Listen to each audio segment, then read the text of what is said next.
Espero que hayan permanecido siempre juntos, excepto ayer por la tarde. Suelo dedicar un día a la diversión cuando vengo a Londres, de manera que pase la tarde en el Museo del Colegio de Cirujanos. Y yo fui a pasear por el parque y a ver a la gente, dijo Baskerville, pero no tuvimos problemas de ninguna clase. Fue una imprudencia de todas formas, dijo Holmes, moviendo la cabeza y poniéndose muy serio. Le rogó a Sir Henry que no vaya solas a ningún sitio. Le puede suceder una gran desgracia si lo hace. ¿Recuperó usted la otra bota? No, señor, ha desaparecido definitivamente.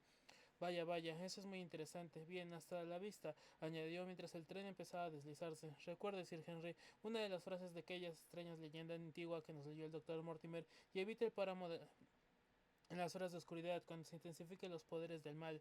Volví la vista hacia el andén unos segundos más tarde y comprobé que aún seguía allí la figura alta y austera de Holmes, todavía inmóvil, que continuaba mirándonos. El viaje fue rápido y agradable, y lo empleé en conocer mejor a mis dos compañeros y en jugar con el spaniel del doctor Mortimer. Y en pocas horas la tierra parda se convirtió en rojiza, el ladrillo se transformó en granito y y aparecieron vacas hermejas que pastaban en campos bien cercados donde lo hubiera donde la vida exuberante y la vegetación más frondosa daban testimonio de un clima más fértil, aunque también más húmedo. El joven Baskerville miraba con gran interés por la ventanilla y lanzó exclamaciones de alegría al reconocer los rasgos familiares del paisaje de Devon. He, he visitado buena parte del mundo desde que salí de Inglaterra, doctor Watson dijo, pero nunca he encontrado lugar alguno que se pueda comparar con estas tierras. No conozco ningún natural de Devonshire que reniegue de su condado y se notar. Depende de la raza tanto como del condado, intervino el doctor Mortimer. Una simple mirada a nuestro amigo permite apreciar de inmediato la cabeza redonda de los celtas, que se traduce al entusiasmo céltico y en la capacidad de afecto. La cabeza del pobre Sir Charles pertenecía a un tipo muy raro, mitad gaélica, mitad irlandesa, en sus características, pero usted era muy joven cuando vio por última vez la mansión de los Baskerville, ¿no es así? No era más que un adolescente cuando murió mi padre y no vi nunca la mansión porque vivíamos en una pequeña chalet de la costa sur. De allí fui directamente a vivir con un amigo norteamericano. Le aseguro que todo esto es tan nuevo para mí como para el doctor Watson y ardo en deseo de ver el páramo. Eso es cierto, pues ya tiene usted su meta de alcanzar de la mano, porque se divisa desde aquí, dijo el doctor Mortimer, señalando hacia el paisaje. Por encima de los verdes cuadros de los campos y de la curva de un bosque se alzaban a lo lejos una colina gris y melancólica, con una extraña cumbre dentada, borrosa y vaga en las distancias, semejante al país fantástico de un sueño. Baskerville permaneció inmóvil mucho tiempo, con los ojos fijos en ella, y sube por la expresión de su rostro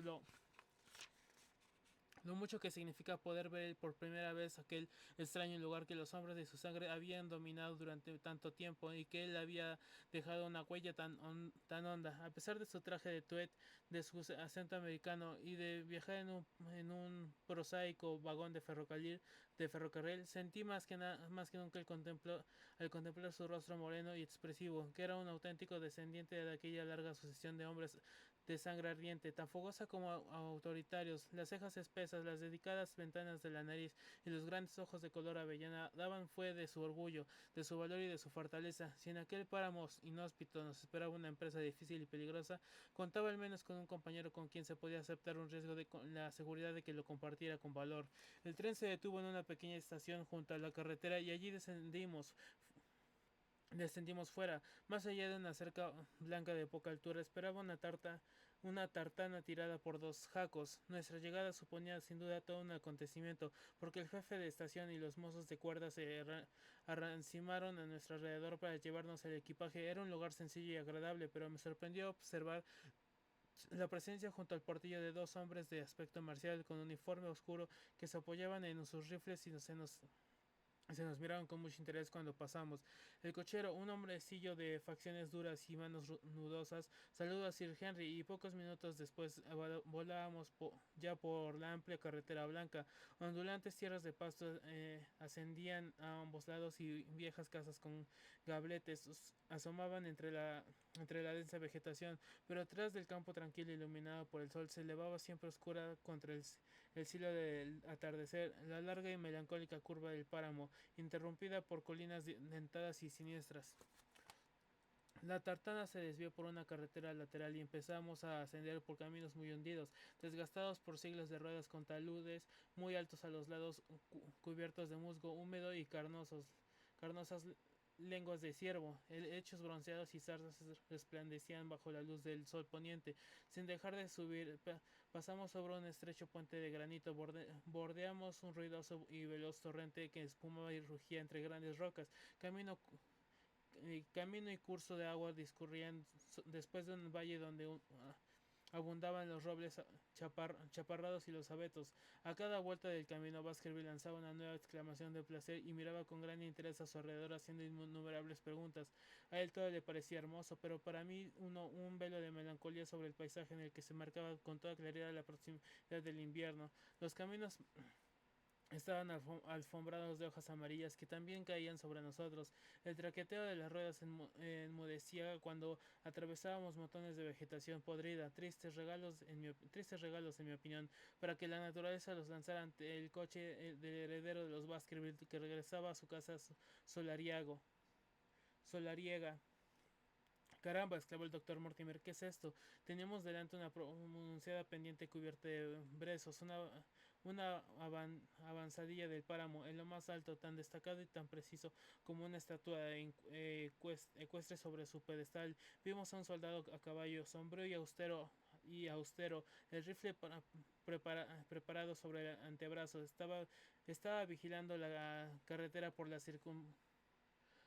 circulábamos por la que circulábamos. ¿Qué es lo que sucede, Perkins? Preguntó el doctor Mortimer. El cochero se volvió a medias en su asiento. Se ha escapado un preso de Princeton, señor.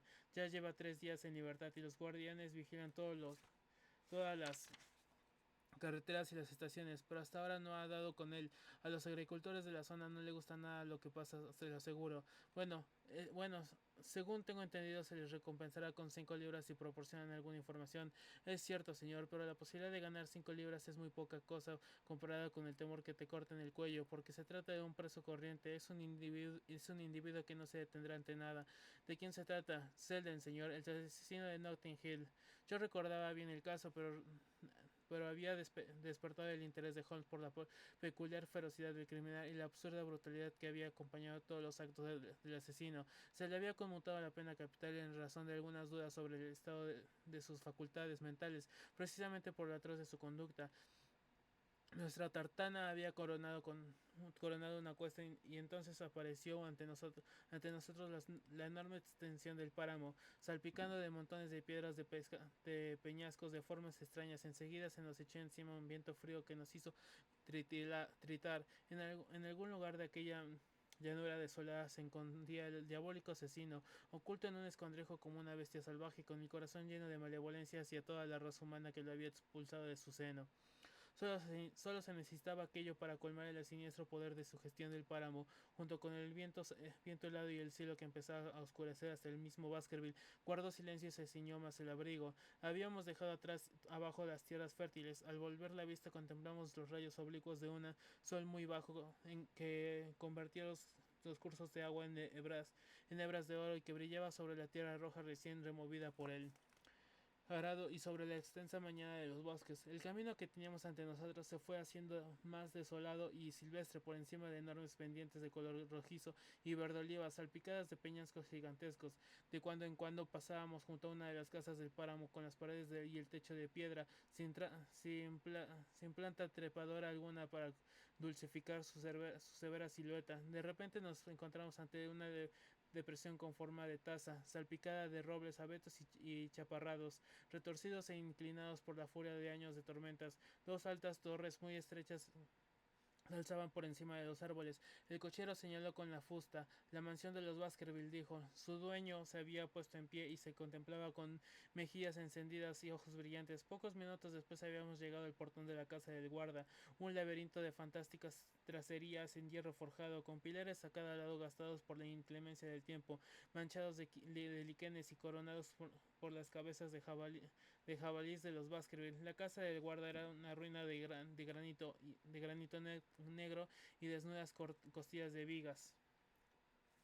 Pero frente a ella se alzaba un nuevo edificio, construido a medidas, primer fruto del oro sudafricano de Sir Charles. A través del portón penetramos en la avenida donde las ruedas enmudecieron de nuevo sobre las hojas muertas y donde los árboles centenarios cruzaban sus ramas formadas un túnel en sombra sobre nuestras cabezas. Baskerville se estremeció al dirigir la mirada hacia el foro de la larga y oscura avenida, donde la casa brillaba débilmente como un fantasma.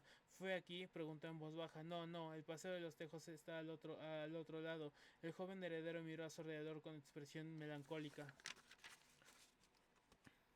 No tiene nada de extraño que mi tío tuviera la impresión de que algo malo iba a suceder en un sitio como este, dijo. No se necesita más para asustar a cualquiera. Haré que instalen una hilera de lámparas eléctricas antes de 6 meses y no reconocerán ustedes el sitio cuando dispongamos en la puerta misma de la mansión de una potencia de 1000 bujías de Swan y Edison. La avenida desembocaba en una gran extensión de césped y teníamos la casa ante nosotros. A pesar de la poca luz que aún de la luz pude ver, aunque la parte central era un macizo edificio de que sobresalía un pórtico. Toda la fachada principal estaba cubierta de hiedra, por algunos agujeros recortados aquí y allá para que una ventana o un escudo de armas asomara a través del oscuro velo. Desde el bosque central se alzaban las torres gemelas, antiguas almenadas y horadadas por muchas troneras. A izquierda y derecha de las torres se extendían las salas más modernas de granito negro. Una luz mortecina brillaba a través de las ventanas con grueso pertel, pe- parteluces y de las altas chimeneas que nacían del techo de inclinación muy pronunciada brotaba una sola columna de humo negro. Bienvenido, Sir Henry. Bienvenido a la mansión de los Baskerville. Un hombre de estatura elevada había salido de la sombra del pórtico para abrir la puerta de la tartana. La figura de una mujer recortada contra la luz amarilla del vestido bulo. También esta última se adelantó para ayudar al hombre con nuestro equipaje. Espero que no lo tome a mal, Sir Henry, pero voy a volver directamente a mi casa, dijo el doctor Mortimer. Mi mujer me aguarda. ¿No se queda usted a cenar con nosotros? No, debo marcharme. Probablemente tendré trabajo esperándome. Me quedaría para enseñarle la casa, pero Barrymore será mejor guía que yo. Hasta la vista. Y no dude en mandar a buscarme de día o de noche si puedo serle útil. El ruido de las ruedas se perdió avenida abajo mientras Sir Henry y yo entrábamos en la casa y la puerta se cerraba con estrépito a nuestras espaldas. Nos encontramos en una espléndida habitación de nobles proporciones y gruesas vigas de madera, de roble ennegrecido por el tiempo que formaban los pares del techo, en la gran chimenea de tiempos pretéritos y detrás de los altos morillos de hierro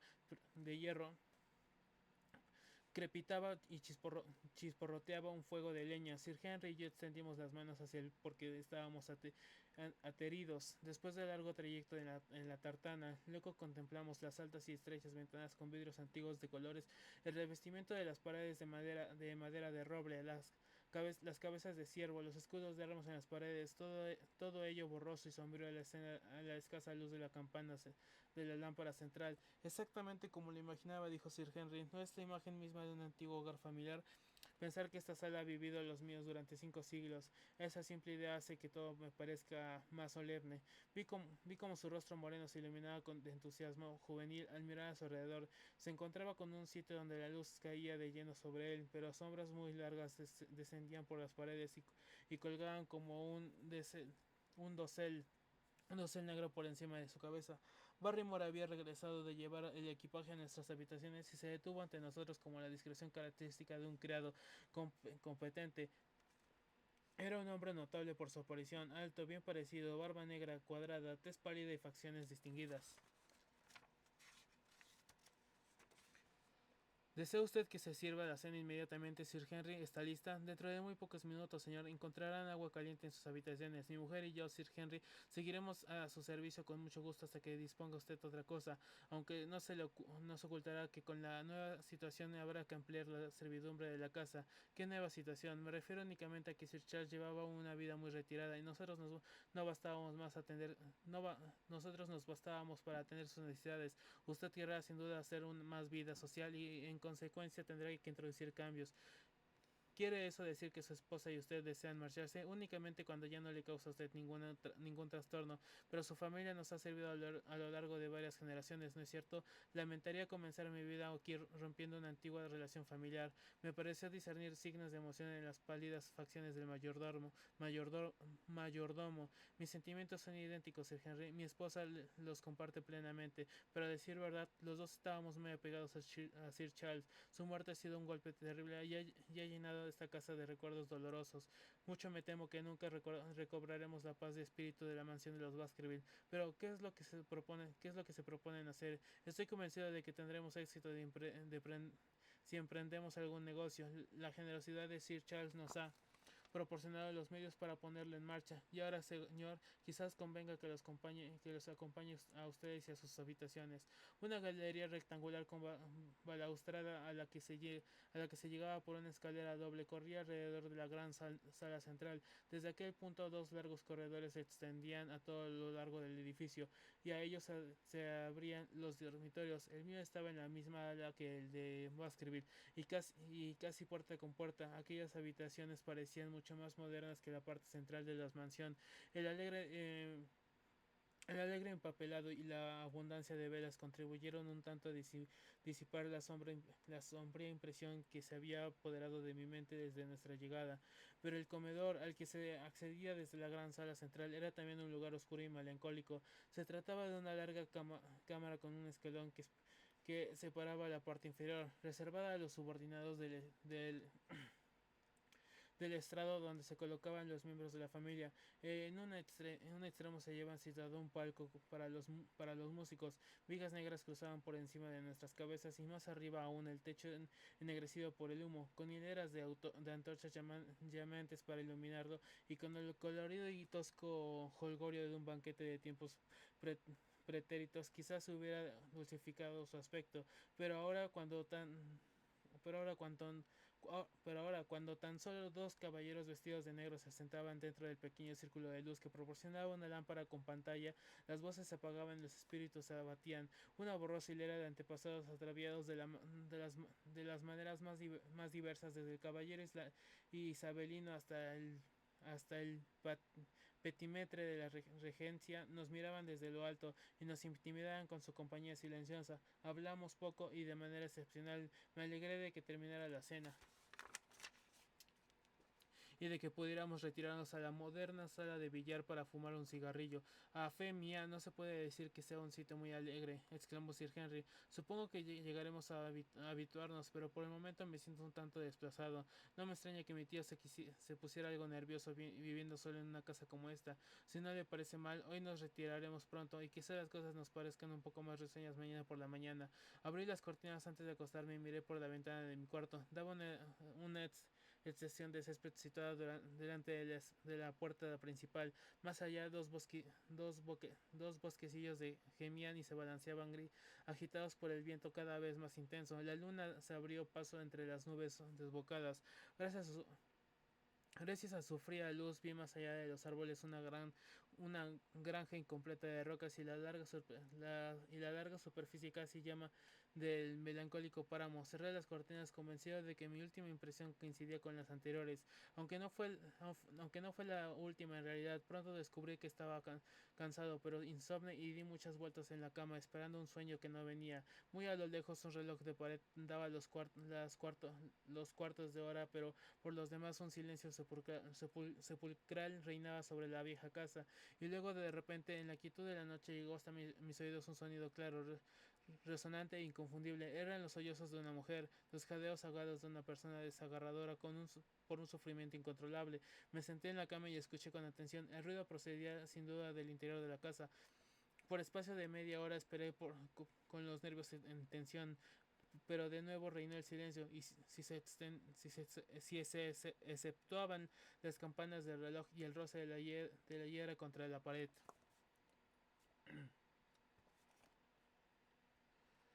Los Stapleton de la casa Merry Pitt. Al día siguiente, la belleza de la mañana contribuyó a borrar nuestras mentes de la impresión lúgubre y gris que ambos nos habían dejado el primer contacto con la mansión de los Baskerville. Mientras Sir Henry y yo desayunábamos, la luz del sol entraba a raudales por las altas ventanas con, par- con parteluces proyectando pálidas manchas de color procedentes de los escudos de armas que decoraban los cristales. El revestimiento de madera brillaba como bronce bajo los rayos dorados y costaba trabajo convencerse de que estábamos en la misma cámara que la noche anterior había llenado nuestras almas de melancolía. Sospecho que los culpables somos nosotros y no la casa, exclamó el baronet.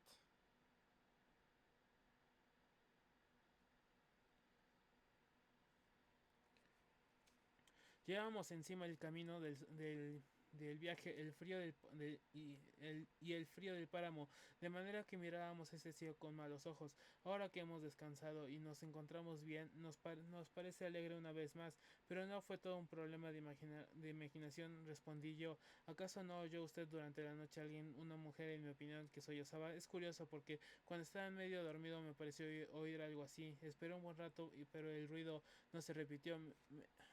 De manera que llegué a la conclusión de que lo había soñado.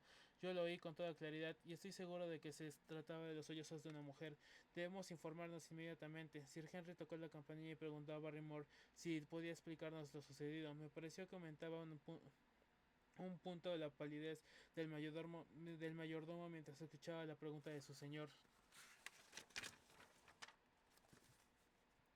No hay más que dos mujeres en la casa, Sir Henry respondió. Una es la fregona que duerme en la otra ala, la segunda es mi mujer, y puedo asegurarle personalmente que ese sonido no procedió de ella.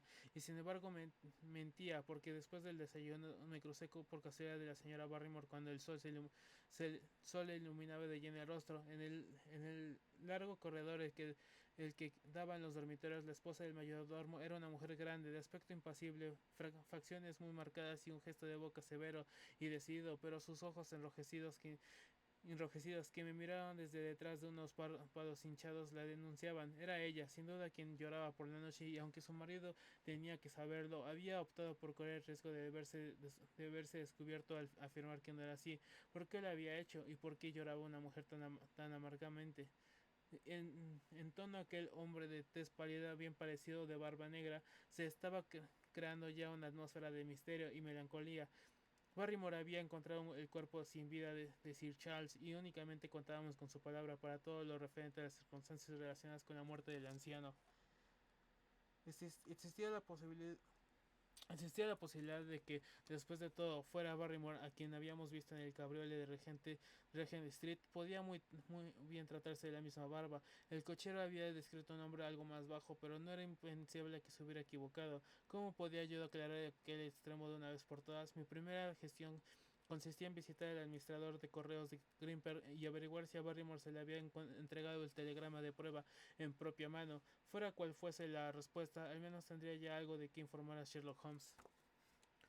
Sir Henry necesitaba examinar un número de documentos después del desayuno, de manera que era aquel el momento propicio para mi excursión, que resultó ser un agradable paseo de 6 kilómetros siguiendo el borde del páramo, y que me llevó finalmente a una aldehuela gris en la que dos edificios de mayor tamaño, que resultaron ser la posada y la casa del doctor Mortimer, destacaban considerablemente sobre el resto. El administrador de correos, que era también el tendero del pueblo, se acordaba perfectamente del telegrama.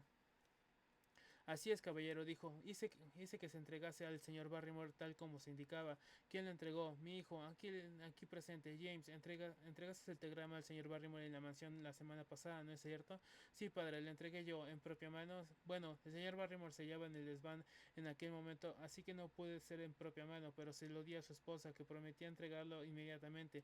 ¿Dices al señor Barrymore? No, señor, ya le he dicho que ya estaba en el desván. Si no lo vistes, ¿cómo sabes que estaba en el desván? Sin duda su mujer sabía dónde estaba. ¿Dónde estaba? Dijo de malos modos. El administrador de correos. ¿Es que no recibió el telegrama? si ha habido algún error que presente la queja al señor Barrymore en persona. Parece inútil Parecía inútil proseguir la investigación, pero estaba claro que pese a la estratagema de Holmes, seguramente sin dilucidar si Barrymore se había trasladado a Londres, suponiendo que fuese así, suponiendo que la misma persona que había visto a Sir Charles con vida por última vez hubiese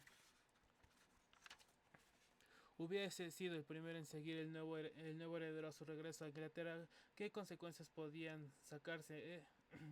Era agente de terceros o actuaba por cuenta propia por algún propósito siniestro. ¿Qué interés podía tener en perseguir a la familia Baskerville? Recordé la extraña advertencia extraída del editorial del Times.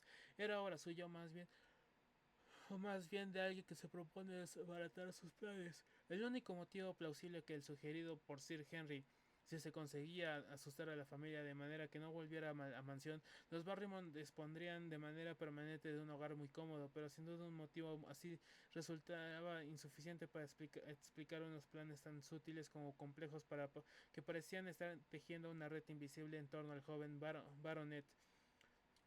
Holmes en persona había dicho que en todas sus sensaciones e investigaciones aquella era la más compleja. Mientras regresaba por el camino gris y solitario, recé para que mi amigo pudiera librarse pronto de sus ocupaciones y estuviera en condiciones de venir a Devonshire.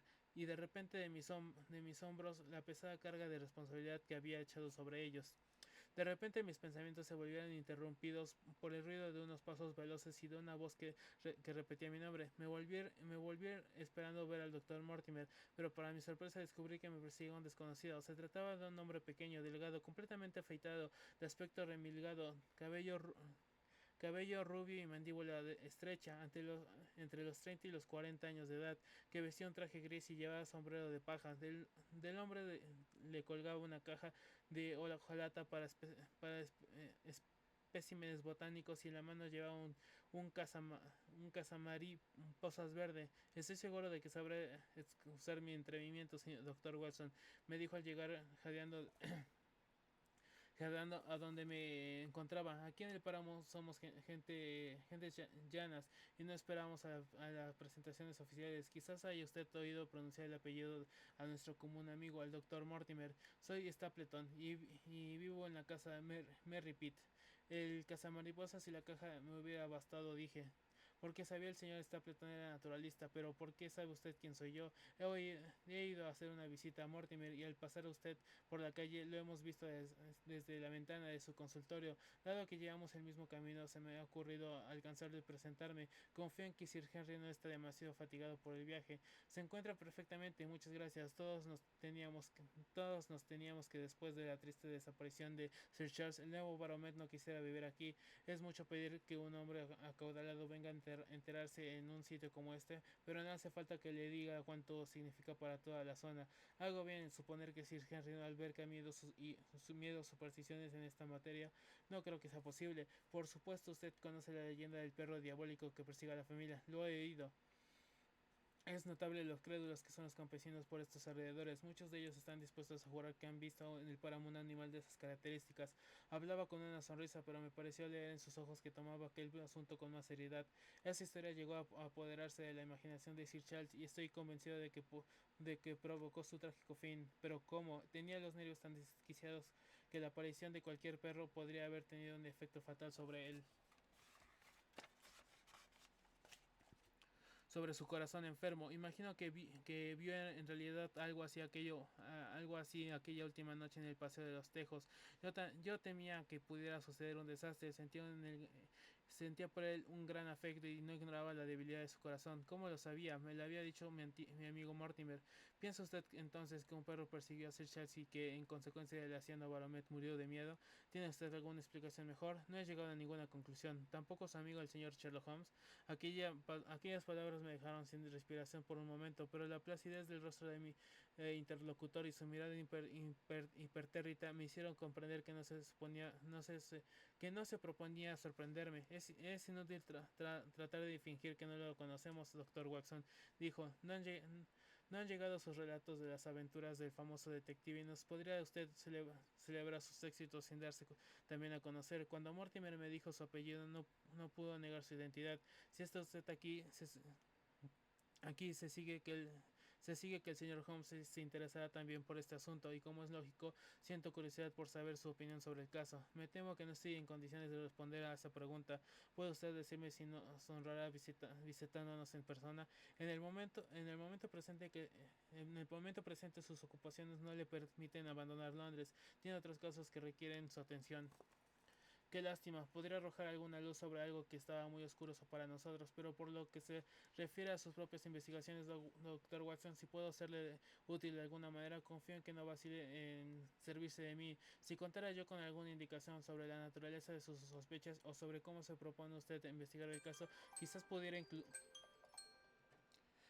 incluso ahora mismo serle de ayuda o darle algún consejo. Siento desilusionarlo, pero estoy aquí únicamente para visitar a mi amigo Sir Henry y no necesito ayuda de ninguna clase. Excelente, dijo Stapleton. Tiene usted toda la razón para mostrarse cauteloso y reservado. Me considero justamente sorprendido por lo que ha sido sin duda una intromisión injustificada y le prometo que no volveré a mencionar este asunto. Habíamos llegado a un punto donde un estrecho sendero cubierto de hierba se separaba de la carretera para internarse en el páramo. A la derecha quedaba una empinada colina salpicada de rocas que en tiempos remotos se había utilizado como cantera de granito. La cara que estaba vuelta hacia nosotros formaba una sombría escarpadura en cuyos nichos crecían helechos y zarzas. Por encima de una distancia elevada se alzaba un penacho gris de humo. Un paseo no demasiado largo por esta senda del páramo nos llevaba hasta la casa de Merry Pitt. Dijo mi acompañante: si dispone usted de una hora, tendría el placer de presentarle a mi hermana. Lo primero que pensé fue que mi deber era estar al lado del Sir Henry, pero a continuación recordé los muchos documentos y facturas que abarrotaban la mesa de su estudio. Era indudable que yo no podía ayudarlo en aquella tarea, y Holmes me había pedido expresamente que estudiara a los vecinos del baronet. Acepté la invitación y Stapleton y torcimos juntos por el sendero.